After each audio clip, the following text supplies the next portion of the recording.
The room is dark, and your heart runs as if it had been on a deadline for years. Today you loosen the rope, and by loosening it, you get your hands back.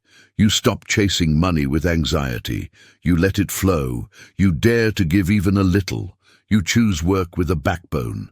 You look at your numbers with open eyes, and you remember that everything changes, and everything is connected. And then, without noise, something new appears. Calm abundance, cleaner income, opportunities that couldn't find space before. That happens now. I speak in the present because you are breathing it. It isn't magic, it's method. The more you release, the more you receive. I can say this because these teachings weren't born in a neon-lit conference room. They were born in the open air, on dusty roads, in empty bowls that filled each morning, in communities that survived wars, famine, and market whiplash. They don't promise lotteries. They offer habits. Change the relationship inside, and your decisions change. Your decisions change, and your results change. The enemy isn't money. It's the triangle of fear, scarcity, and haste that turns any number into a tyrant. Today, we will do something else. Picture the table. Stacked bills, a notebook with crossed-out figures, a phone vibrating. You take one breath. You enter through a simple door. Soften the grip. What you clench slips away. What you hold with composure stays when it should and leaves when it must. Open hands are not empty hands. They're available tools. You repeat without bravado, I release the status that makes life expensive. I release comparison that steals my peace. I release the urgency that pushes me into soulless deals. Suddenly, something appears that you didn't expect. Clarity. With clarity, you start saying no to work that only pays fear and yes to tasks that build assets. With clarity, you stop buying pricey consolations. With clarity, you can look at temptation and tell whether it serves your life project or merely feeds the hunger to prove yourself. Nora knew this. She was a designer with a full calendar and an empty account. Her schedule looked like a triumph. It was a trap. She clenched a rope of underpaid gigs out of panic at being left with nothing. One day she gave herself permission to drop a handful of draining tasks. She used those hours to craft her own pieces and sharpen her offer. She felt the vertigo of turning off autopilot. 1 week of silence, 2 of uncertainty. Then 2 clients called who paid triple. No noisy miracle, just space. The new couldn't enter because the old was occupying the chair. You sit for a moment and turn that gesture into a right. At the week's start, you write down 3 things you choose to release in your relationship with money. An impulse purchase you push to next month. A comparison you extinguish by closing the app. An hour reallocated from yellow tasks to purposeful work. You don't punish yourself, you document air. The mind learns when it can see. A river doesn't fill by forcing stones into it. It fills when you let it run. A bowl won't hold anything if you cover it with fear. That's why the second key isn't breathless hoarding. It's giving with intelligence, not giving as a leak of boundaries, giving as a reminder of circulation. In monasteries, the alms bowl isn't a romantic postcard. It's a minimal pedagogy. If something doesn't circulate, it rots. If it circulates, it renews. Generosity that opens channels has measure, purpose, and rhythm. It doesn't demand 10 giant steps. It asks for 1, sustained. A small, fixed percentage set aside the instant you receive. 1 part to a cause beyond you, another to a nearby project, another to a community emergency fund. Not to buy miracles, but to remind yourself each month that you don't live alone and that scarcity feeds on isolation. Diego, a freelance musician, got paid, and 3 days later his account was barren. The money left quietly, drip by drip. He set aside 5% to give, come what may. Something in his back changed. He no longer arrived to negotiations with invisible hunger. His voice had another tone. He raised his rates with clear arguments without aggression. He didn't grow poorer, he grew ordered. And a new certainty appeared. When you give with measure, you stand taller when you charge, because you've proved there is something in you bigger than urgency. Imagine this gesture in detail. You receive and in seconds set aside your percentage. You name where it goes. You note how it makes you feel.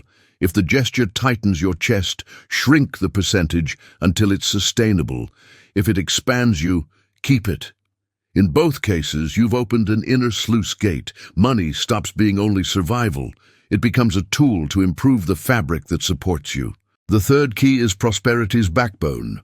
What you live on and how. It isn't arid moralizing, it's long-haul engineering. There is money that weighs so much you can't sleep, and money that breathes and strengthens you. Right livelihood doesn't only ask how much, it also asks, what impact does this have? Is it coherent with who I want to be? Does it build something that lasts? The market whispers, sell whatever, however, as long as they pay. Experience warns, if your wealth stands on someone else's wound, you'll pay invisible interest. Fragile reputation, constant disputes, clients that flee, a self-image that erodes. Lena, a talented programmer, was offered a huge contract that required aggressive practices with people's data. Her account screamed, accept. Her conscience said, breathe. She ran the numbers, modeled scenarios, restrained the rush. She said no. A month later, a mid-sized project arrived with a team that valued privacy. That clean name attracted 2 more ethical clients. 6 months in, she'd surpassed the income that toxic contract promised. She didn't just make money, she gained a reputation that turned into an asset and into peace. When you choose right livelihood, you don't turn your back on prosperity. You choose its sustainable version. Here's a concrete scene. You spread your income streams on the table and look at them through the livelihood traffic light. Green, work that nourishes and creates real value. Yellow, pays you but drains you. Red, harms or contradicts your ethics. You draw a modest plan, no heroics, expand the green surface bit by bit, transform a yellow into green by renegotiating or redesigning, reduce reds until they're gone. You don't promise an impossible leap in a week. You commit to a string of small moves that can support a whole life. The fourth key is attention. Not the attention that clenches and obsesses, the attention that sees. Without seeing, the mind invents stories. Seeing, it learns. Attention in spending, attention in earning, attention in planning. Before paying, you take 3 breaths. You name the purchase. This serves my life project, or this feeds my anxiety. If it serves, you pay without guilt. If not, you postpone and ride out the discomfort without disguising it. When you get paid, you give thanks with both feet grounded. Gratitude doesn't summon fortune by shouting, but it reminds you your work echoed. You record where it came from, what it cost to produce, which relationships unlocked it. And once a week, without noisy screens, you have a conversation with your numbers. 3 columns: protect, grow, enjoy. If one devours the others, you adjust. Wisdom isn't punishment, it's dynamic balance. Mauro hated his spreadsheet. It turned into a dragon every time he opened it, so he avoided it, and the dragon fattened. He decided to ritualize: hot tea, a candle, soft music. It stopped being a trial. It became a meeting. By the 3rd week, he found a leak that had been draining his account for months, duplicate subscriptions no one used. He cancelled several, renegotiated others, and freed up a percentage that had seemed impossible. He didn't create money from nothing. He shut doors where it was escaping. Attention doesn't blare. It makes room. Here's a name for that weekly meeting: your clear hour. 15 minutes to review activity, 15 to plan the next concrete step you can execute today. If you have debt, you choose an order and stick to one at a time, without heroics. That quiet focus restores dignity. You release the fantasy of fixing everything at once and receive real progress week after week. The fifth key is a double gaze. Everything changes and everything is connected.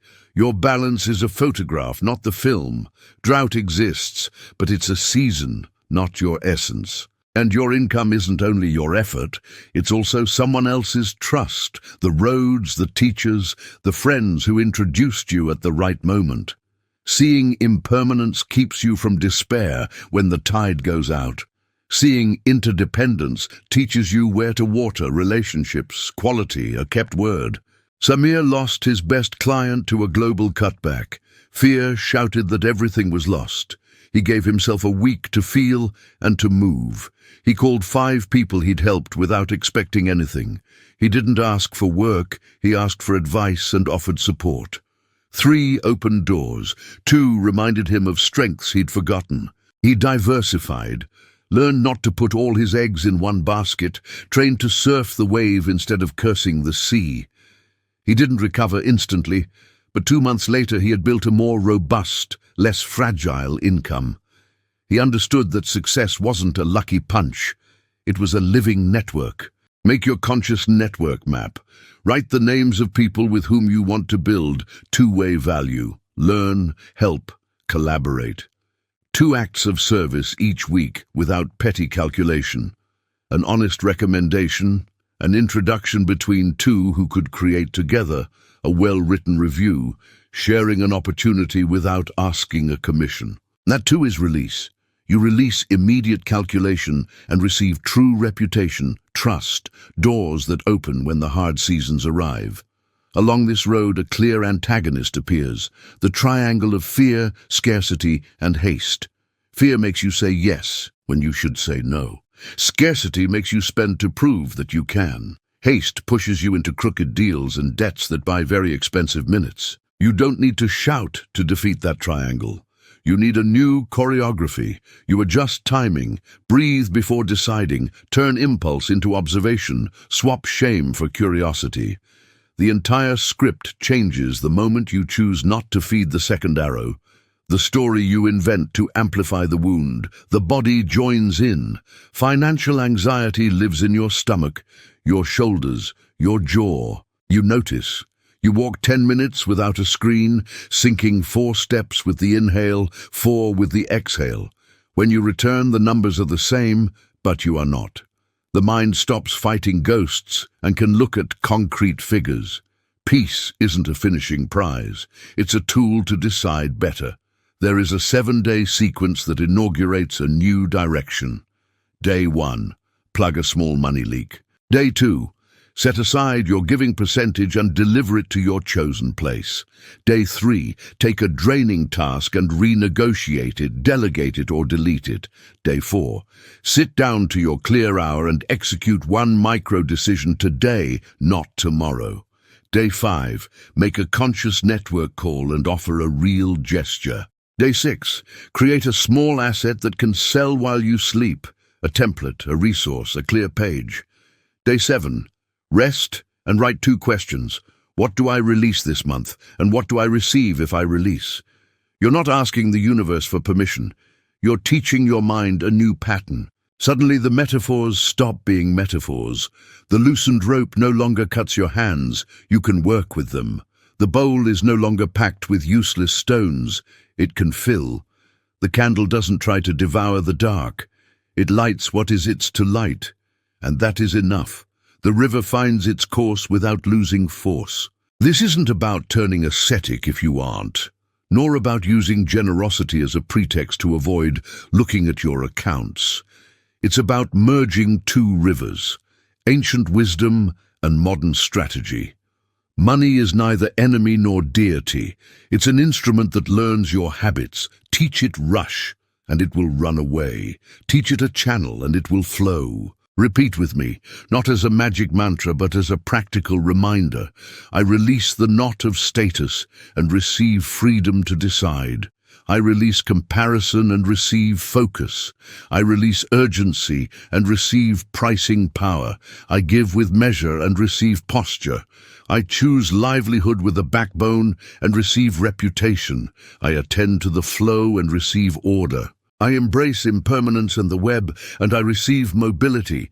The room is no longer dark. The table still holds papers, yes, but the light is different. Where there used to be a pile of broken promises, there are now 5 keys on the cloth. One opens the door to air, release to sea. Another, circulation, give to open channels. The third is structure, what you live on and how you do it. The fourth is eyesight, numbers that breathe. The fifth is horizon, nothing is forever, and everything is woven with everything. When one door opens, the others stop being walls. You walk to the window, open it, and the sound of the street comes in. You realize you are not alone, and that your prosperity is a conversation with the world. Today, in the present tense, you choose to transform that conversation, not from fear, nor from arrogance, nor from hurry, from the lucidity of someone who sits, breathes, releases, and receives. The more you release, the more you receive. And what you receive is no longer only money, it is the quiet authority of knowing you can create value without losing your soul. It's the soft, steady certainty that true abundance doesn't shout. It arrives like dawn, inevitable and discreet, and it stays when the house has room.